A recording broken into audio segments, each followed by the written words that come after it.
मनीषा कांड, लड़कियों के बारे में इस इलाके में काम नहीं होता था। शारीरिक शोषण करने की वजह से पैसे के दम पर उसने वो केस खुर्द करा दिया। कॉलेज जेपी दलाल के साले का छोरा का लड़की मरी पड़ी है, उसकी डेड बॉडी है वहां पर। उसी रात को मनीषा मामले में जेपी दलाल का बहुत बड़ा खुलासा। दीक्षा कांड को लेकर भी जेपी ने खोले हैं बड़े राज। नमस्कार, आप देख रहे हैं इंडिया न्यूज हरियाणा और इन खबर हरियाणा। मेरा नाम है आरती अग्रवाल। दोस्तों, जेपी दलाल ने मनीषा मामले को लेकर एक बहुत बड़ा बयान दिया। उन्होंने एक मंच से ये कहा है कि भिवानी में जो भी कुछ होता है उस पर हमेशा ही जेपी दलाल को खींच लिया जाता है, चाहे वो मनीषा कांड हो, चाहे वो दीक्षा कांड हो।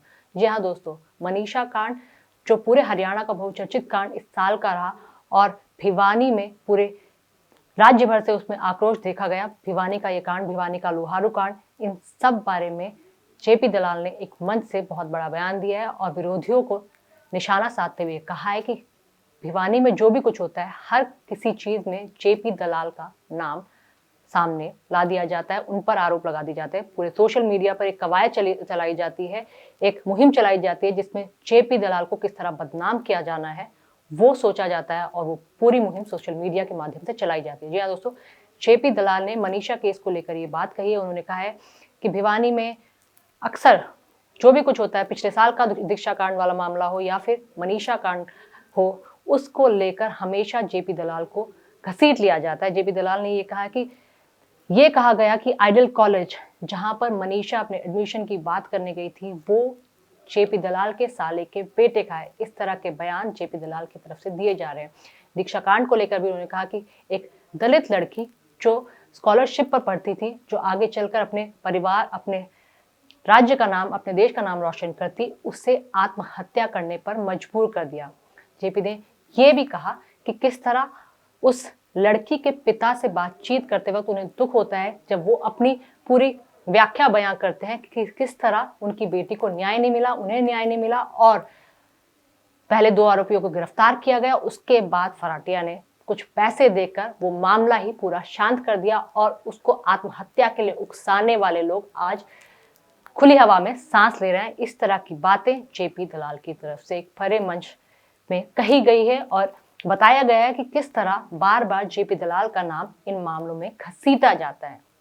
जी हाँ दोस्तों, मनीषा कांड हरियाणा का इस साल का सबसे बहुचर्चित कांड, जिसने हर किसी को झकझोर के रख दिया था। मनीषा कांड अभी सीबीआई के हवाले है। जेपी दलाल इस बारे में भी कह रहे हैं कि जब पुलिस प्रशासन से गलती हुई या फिर केस में थोड़ा डिले हुआ, ये पूरा केस सीबीआई को सौंप दिया गया। फिलहाल सीबीआई के हवाले एक केस है, सीबीआई जांच जारी है। 31 जनवरी को मनीषा के परिवार और गांव वालों की तरफ से एक महापंचायत की बात की गई है और साथ ही ये कहा गया है कि 31 जनवरी तक इस मामले में कोई क्लोजर रिपोर्ट या फिर डिटेल सीबीआई द्वारा साझा नहीं होती है तो आगे के वक्त में मनीषा मामले में एक बहुत बड़ा आंदोलन हो सकता है।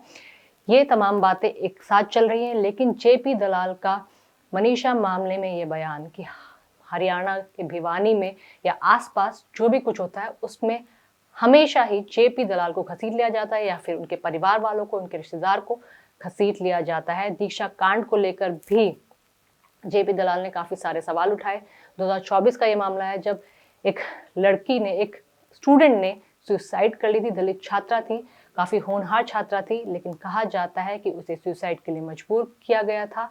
काफी तरह की बातें, सवाल इस मामले को लेकर भी उठे थे, लेकिन कहीं ना कहीं ये मामला शांत हो गया, जिसको लेकर जेपी कहते हैं कि पिता काफी दुखी होते हैं ये बताते हुए कि कैसे उन्हें इस पूरे मामले में उनकी बेटी को न्याय नहीं मिला।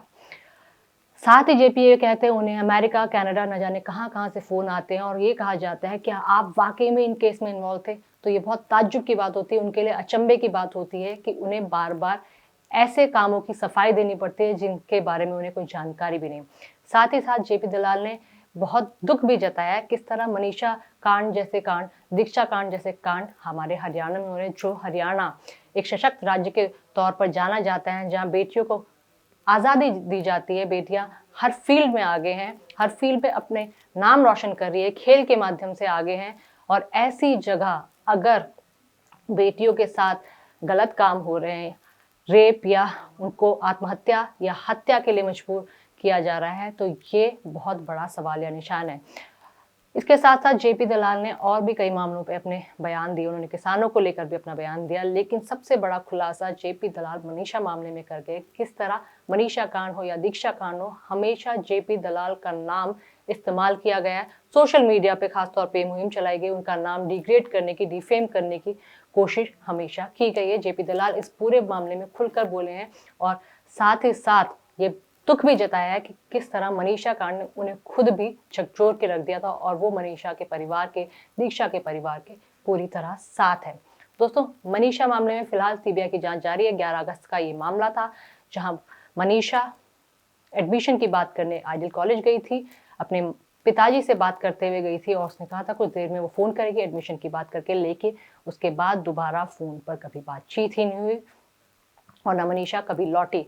जब परिवार वाले पुलिस के पास रिपोर्ट लिखाने गए तो पुलिस ने भी रिपोर्ट लिखने से मना कर दिया, ये कहते हुए उन्हें वापस भेज दिया कि किसी के साथ भाग गई होगी, 2 दिन में वापस आ जाएगी। जब पूरा मामला बढ़ा, 8 दिन बाद एक सुसाइड नोट भी वायरल हुआ जिसे महज 1 दिन के अंदर हैंडराइटिंग मैच कर दी गई।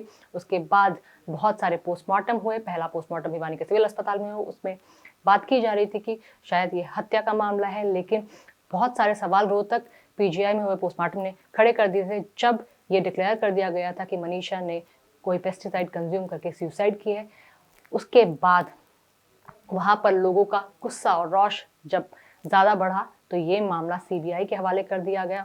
उसके बाद तीसरा पोस्टमार्टम दिल्ली के एम्स में हुआ और एफएचएल और विस्रा रिपोर्ट के माध्यम से, नमूनों से, सैंपल से सीबीआई इस पूरे मामले की जांच कर रही है। लेकिन दोस्तों, साल खत्म होते होते जेपी दलाल का मनीषा कांड पर बोलना एक बहुत बड़ा सवाल उठाता है कि क्यों बार बार ऐसे केसेस में जेपी दलाल को घसीटा जाता है या उनके परिवार वालों, रिश्तेदारों को घसीटा जाता है। किसी भी कॉलेज का नाम आता है तो उसमें जेपी दलाल के रिश्तेदारों को घसीट लिया जाता है। इस केस में भी ऐसा ही हुआ था कि जेपी दलाल के साले के बेटे का ये कॉलेज है और ये कांड कहीं ना कहीं जेपी दलाल से जुड़ा हुआ है। तो दोस्तों, 31 जनवरी को मनीषा मामले में महापंचायत भी होने वाली है, लेकिन जेपी दलाल का मनीषा मामले में बोलना, दीक्षा कांड मामले में जेपी दलाल की गवाही काफी सारे सवाल खड़े करती है। तो दोस्तों, आप हमें जरूर बताइएगा कि जिस तरह जेपी दलाल का नाम सोशल मीडिया पे इन तमाम केसेस में यूज किया गया, क्या वो सही है? क्या वाकई में जेपी दलाल का नाम डिफेम करने की कोशिश कुछ लोगों द्वारा की जा रही है? और साथ ही साथ ये भी बताइएगा कि जिस तरह जेपी दलाल ने अपना बयान दिया है और सफाई एक तरह से देने की कोशिश की कि क्या ये बात कुछ वक्त पहले देनी चाहिए थी, क्या कुछ देरी हो गई है? हालांकि जेपी दलाल ने जिस तरह मुखर होकर अपनी बात रखी है उसमें बिल्कुल जो लोग उनका नाम डिफेम करने की कोशिश करते हैं उन्हें सोचना चाहिए। नमस्कार दोस्तों।